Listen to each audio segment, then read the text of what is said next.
Se emociona uno aquí arriba.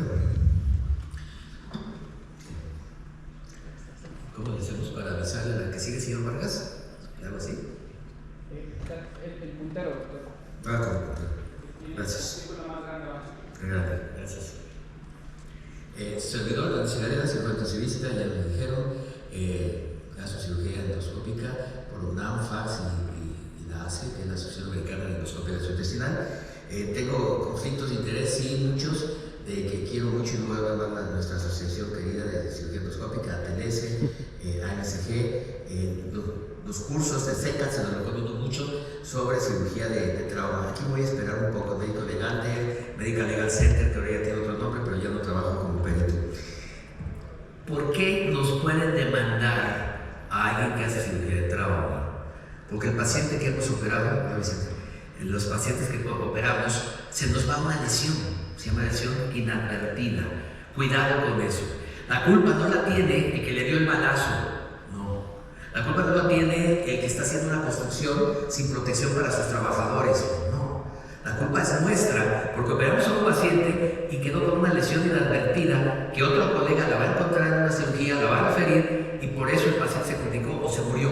Entonces nos demandan a nosotros, es causa común de demandas. Entonces, mucho cuidado de no dejar una lesión inadvertida. Tampoco se trata de una invitación a la cirugía defensiva, pero ojo con eso. Vamos a hablar un poquito de lo que es la cirugía basada en la evidencia. Yo cuando quise hacer cirugía, yo ya estaba aceptado para hacer neurocirugía en Alemania y yo no quería los cirujanos, yo decía, esos cuantos son operadores, pero conocí al mejor cirujano del IMSS de Guadalajara y al mejor cirujano del IMSS de la Ciudad de México y me enamoré de la cirugía. Dije, hay cirujanos que aparte de operar son científicos. Y entonces la medicina basada en la evidencia la descubrí después de que hice mi segunda maestría, que nace de la medicina basada en la evidencia, y aquí todo va por niveles de evidencia, que le llaman en inglés law, y el maestro, aunque muchos no lo quieren reconocer, el maestro de la medicina basada en la evidencia es el doctor David Sackett. ¿Mande? Yo que no, bueno, yo digo que sí, tengo evidencia para demostrarles. El doctor Sackett dicen que no, porque dicen que no, dicen que no porque se basó en unos trabajos que hicieron los militares de los 4 niveles de evidencia, y él dijo que eran 5 niveles de evidencia, y lo publicaron con la ayuda del doctor David Eddy y Orkin Cochrane en sus famosas revistas de evidencia de Canadá, que fueron las primeras en las que empezamos. Veo muchos jóvenes, no saben qué es eso, los que son de mi edad, para arriba sí saben lo que son esas clínicas, y estos son los 5 pilares. Vean ustedes, ¿es la cámara de pilares? 1, esto es muy importante, 5 pilares de la medicina y de la cirugía basada en la evidencia. 1, tenemos que tomar en cuenta siempre cuáles son las preferencias y acciones de nuestro paciente. Antes el médico era el centro y decía, usted vamos a hacerle esto porque yo dije, ya no hay que consensuar con el paciente. 2, recursos que tenemos a nuestro alcance. No es lo mismo que estemos en el Ángel del Pedregal a que estemos quién sabe dónde y no tengamos tantos recursos. 3, considerar la mejor evidencia disponible, y por eso tenemos que tener siempre a la mano ese teléfono, ese doctor Google que sabe tanto para que podamos consultarla y poder tener la mejor evidencia disponible y hacer una consideración entre lo que dice la mejor evidencia, nuestro entorno clínico en el que estamos operando o a punto de operar al paciente y nuestras propias habilidades quirúrgicas. ¿Cuál es el futuro de la tendencia de la educación médica? En el último congreso que nos dio, no sé si recuerdan los que son de este hospital Ángeles del Pedregal, al doctor Carrillo Espera, anestesiólogo, que nos dio muchas anestesias de cirugías complicadas que metimos con el doctor Carrasco Rojas, en paz descanse. Ahí está ahora el vicepresidente de la Academia Nacional de Medicina y nos acaba de dar una plática interesantísima sobre lo que es la salutogénesis, el nuevo approach, el nuevo abordaje del paciente. Debe ser cada vez más emotivo. Tenemos que empatar la expectativa del paciente con la nuestra, porque si el paciente quería una cosa y nosotras otra, no van a estar satisfechos, y esto se está evaluando mucho y ahora se está viendo más. El único hospital ahorita certificado en esto es el hospital ABC. Esperemos que pronto este hospital también. Entonces yo dije, si me están dejando que revisen los niveles de evidencia en contra, pues, ¿qué es lo mejor que hay de los niveles de la evidencia? Si ya lo sabemos, es los metaanálisis y los informes sistemáticos. Esto es la mayor evidencia que puede haber, más que la opinión de un experto, editoriales, etc. Para este efecto, resulta que tenemos que estudiar todos los artículos que nos hagan reportes de lo que es ético, y nada más hay ético en clase 1. Ya lo comentaban los ponentes que me antecedieron. Por cierto, déjenme decirles una gran emoción al escuchar al doctor Luna. El doctor Luna Luna, su papá, urólogo de la Cruz Roja, fue mi maestro, y cuando yo lo vi dije, no, es el doctor Luna, y cuando lo escuché y ya sé que es su hijo, dije, sí, es el hijo de mi maestro, doctor Luna. Qué emoción, gracias, doctor. Muy buena plática, las dos, por cierto. Entonces, en la clase 1, según el ATLS, es aquel paciente que sí sangró, pero ya está estable. En ese paciente sí podemos hacer una laparoscopía en trauma, que puede tener funciones, como ya se mencionaron, diagnósticas y también terapéuticas. No es ético en un paciente que se está chocando que hagamos al azar un estudio de pacientes abiertos y otros laparoscópicos. Entonces, los mejores estudios son metaanálisis y revisión sistemática. ¿Qué es un metaanálisis?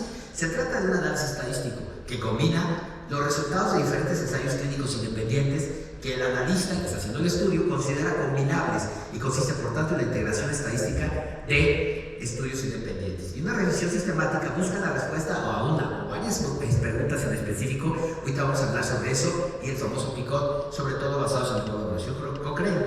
Yo quise hacer esto, pero no encontré más que un solo estudio que ya está hecho, por cierto, y es el que estamos viendo a continuación.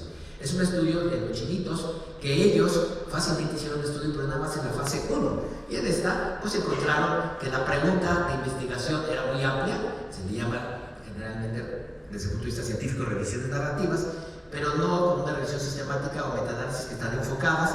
La información de la literatura también es muy distinta, todo lo demás, aquí sí coincide que es cuantitativa, igual que las revisiones sistemáticas, pero esta tiende a ser cuantitativa, porque ya tenemos desde antes planeados cuáles son las variables que se van a estudiar. Inclusive ya hay toda una tecnología para valorar este tipo de estudios, que los usamos mucho cuando estamos haciendo la maestría o el doctorado. ¿Se recuerdan ustedes con mnemotecnia las álgebras PICOT? Bueno, pues acuérdense de esto. PICOT es lo que usamos nosotros. Con tristeza les aviso que ya desapareció el CDTEC, del cual formé parte muchos años. Hicimos varias revisiones sistematizadas. La última histórica de pancreatitis. Qué gusto tener que estar haciendo esto con gente experta. Ojalá vuelva a haber algo de eso, pero lo podemos hacer en los hospitales que estamos, donde sea, se puede seguir siguiendo la ciencia sin ningún problema. Y son estas 5 preguntas: ¿qué la P es de población, problema, o también qué paciente? Estamos aquí un ejemplo, paciente obeso con obesidad mórbida, y intervención, aquí estamos hablando de una YDRU. C, comparación, aquí hablan de una férula, aquí hablan de una gastrectomía de manga. Acá evolución, por aquí cuando regresó a trabajar, acá cuando se logró una pérdida del 50%, y tiempo que ustedes quieran, y aquí le pusieron 5 años. Entonces, siguiendo metodología podemos hacer las cosas comparables, que de eso se trata esto. Decíamos, estudios de los chinitos, en el cual se encontraron en puros grado 1 que sí es superior a la laparoscopía en trauma sobre la laparotomía. Aquí me detengo un poco. ¿Qué es una laparotomía en trauma? Es hacer una incisión que le llaman de caballo, desde apéndices sifoides hasta sínfisis de pubis. Estas cursan al tiempo con un mínimo de un 20% de comorbilidad por adherencias. Entonces, yo tengo la duda, ¿lo opero o no lo opero? Fíjense qué cosa tan terrible, ¿lo opero o no lo opero? ¿En quién tengo la duda? ¿En el que está chocado? Pues obviamente hay que operarlo. Tengo la duda de que está estable.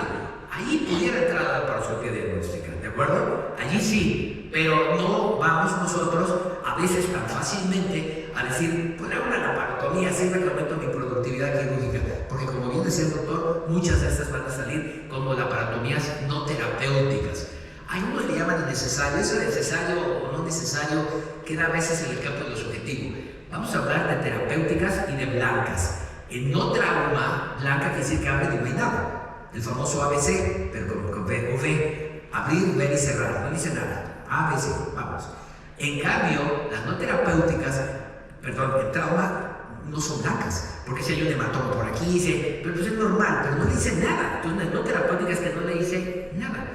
Entonces, perdón por la doble negación, no, nada, pero en español y en francés se vale, además en francés es obligatorio usar el no, y en español puedes ver al arbitrio del que habla. Entonces, no, nada, no encontramos nada. Entonces, ¿cómo evitar las laparotomías no terapéuticas? Es el paciente que se va, como dicen, una rajada de caballo y no se le tuvo que hacer nada. ¿Por qué? La mayoría, según el libro de Mécotes, el paciente tenía un hematoma que se dejó de sangrar, una lesión pequeña, grado 1, 2 o hasta 3 del hígado o del vaso o epiploico.